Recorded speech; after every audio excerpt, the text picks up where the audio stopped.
Women are not safe anywhere. They're not safe at home, they're not safe on the streets, and neither are they safe at their workplace. In an attempt to provide women safe and conducive environments to work comfortably, the government has legislated the Prevention of Sexual Harassment at Work Act. And this is also famously known as the POSH laws or the POSH Act.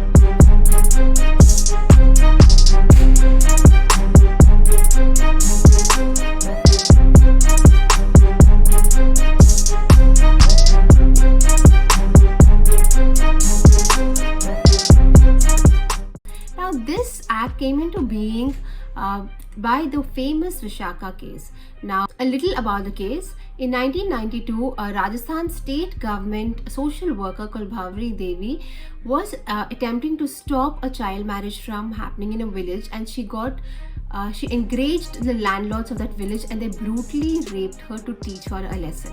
However, after years of fighting it out in the courts, the landlords got away with nothing. Enraged by this, Vishaka, a women's rights group, filed a PIL in the Supreme Court asking them to check the evil of sexual harassment of women at their workplace. The Supreme Court then gave out a few guidelines, which is famously known as the Vishaka Guidelines, based on which the POSH laws have come into being.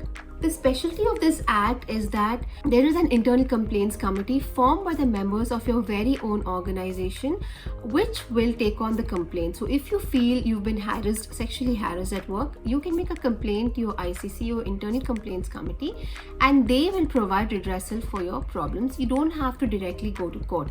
Of course, in case it doesn't work out for you, if you do not get any redressal from within your organization, you can always reach out to the civil or criminal court, as the case may be. So let's see what scenarios are covered under the POSH laws and for which you can seek redressal under this act.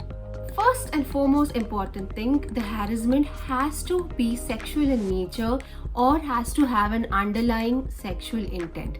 So any physical contact or advances or any request or demand for a sexual favor. For example, a demand of sexual favor in return of a promotion, or a demand for sexual favor threatening a demotion. So that would get covered under this. Any sexually colored remarks are calling you names like sweetheart, honey, when you're not comfortable with it. Also covers passing comments on what you're wearing, on how your body looks, on how great you look, but with a very sexual intent that makes you feel uncomfortable. Showing porn, showing you offensive videos, or sending you offensive messages or forwards, sending you nudes, or asking you for nudes would also get covered under this act. Basically, any sort of communication, whether verbal, whether physical, which is unwelcome, which you've said no to, and which is slightly sexual in nature would get covered under this act. Under this act, any such advances can be direct, it can be indirect, or it can also be implied or inferred. For example, any sort of threat regarding your employment status because you're not favoring them sexually, or also creating a very hostile environment for you because you haven't been cooperating with them, basically making your life difficult for you at your workplace. It could be your co-workers, it could be your boss, it could be anyone. Now, under the Sexual Harassment Act, it's usually the woman who is a victim and the male who is the perpetrator. But there have also been cases where it's been held that even a woman could be the perpetrator when it comes to sexual harassment. We talk about sexual harassment and workplace. So what exactly is a workplace? Now that is important to know. It is not to be strictly construed as your office space only. It can be a client place. It can be if you're doing field work, then anything that happens at the field, or if you are say making purchases or buying something for your work and something happens in that situation, that's also covered under your workplace. And currently we are all at a work from home scenario, so even if you're sitting in the comforts of your home, you could still get sexually harassed by anybody from your work, and that also is covered under your workplace for the purpose of this act. So now, since home has become an extended workplace, everything we have discussed earlier would also be applicable from home. So some scenarios where it would amount to sexual harassment at workplace, some cases which have shown that this also amounts to sexual harassment at workplace would be getting explicit messages from your co-workers, requiring you to switch on your camera at non-office hours to have a discussion with you. It also covers scenarios like somebody is not properly dressed while making a work-related video call with you, having some explicit pictures at the background while having a work call. That also amounts to sexual harassment at your workplace.